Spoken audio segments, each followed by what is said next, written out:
नमस्कार, मैं हूं आपके साथ सृष्टि श्रीवास्तव। आज ममता बनर्जी के हाल पर हर कोई हंस रहा है।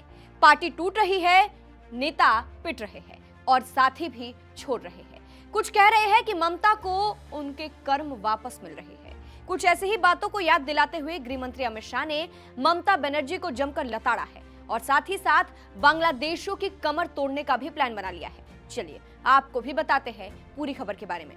दरअसल पश्चिम बंगाल विधानसभा चुनावों में बीजेपी की प्रचंड जीत के बाद केंद्रीय गृह मंत्री अमित शाह ने एक बार फिर से ममता बनर्जी पर हमला बोला है। रविवार को उन्होंने कोलकाता में गुजरात और देश के सबसे बड़े डेयरी ब्रांड अमूल के दही प्लांट की आधारशिला रखी। इस दौरान उन्होंने पुरानी बातों को याद करते हुए ममता बनर्जी पर जमकर हमला बोला। अमित शाह ने कहा, मैंने एक बार तत्कालीन मुख्यमंत्री से अनुरोध किया था कि यदि 15-15 एकड़ के 2 भूखंड उपलब्ध करा दिए जाए तो पश्चिम बंगाल से पूरे पूर्वी भारत के डेयरी क्षेत्र का विकास किया जा सकता है। उस समय मुझसे कहा गया कि गुजरात को राज्य में प्रवेश नहीं करने दिया जाएगा।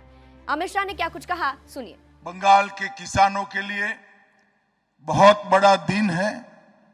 आज बंगाल को विश्व का सबसे बड़ा दही उत्पादन का प्लांट का अमूल ने आज भूमि पूजन किया है।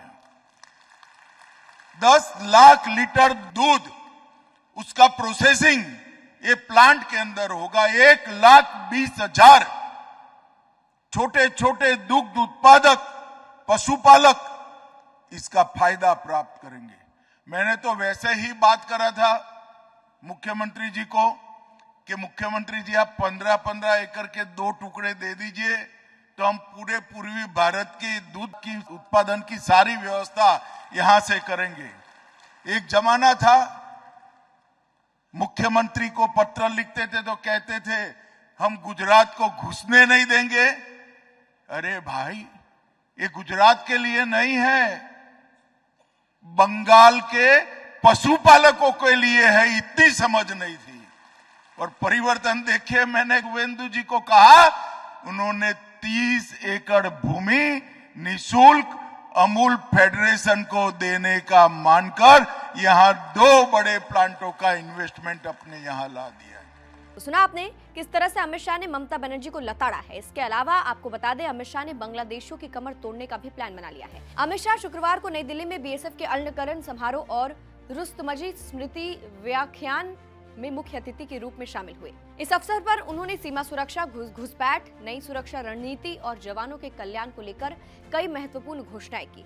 मीडिया रिपोर्ट्स के मुताबिक अमित शाह ने कहा, सीमा सुरक्षा को केवल एक आइसोलेटेड ड्यूटी नहीं बल्कि टेरिटोरियल रिस्पॉन्सिबिलिटी के रूप में देखने की जरूरत है। उन्होंने बीएसएफ को निर्देश देते हुए कहा, त्रिपुरा, असम और पश्चिम बंगाल में जिला प्रशासन, पुलिस थानों, पंचायतों और पटवारियों के साथ समन्वय बनाकर घुसपैठ और तस्करी के सभी रास्तों को बंद किया जाए। मोदी सरकार न केवल घुसपैठ रोकेगी बल्कि एक-एक घुसपैठियों को चिन्हित कर देश से बाहर निकालेगी। उन्होंने ये भी कहा कि भारत में अननेचुरल डेमोग्राफिक चेंज नहीं होने दिया जाए।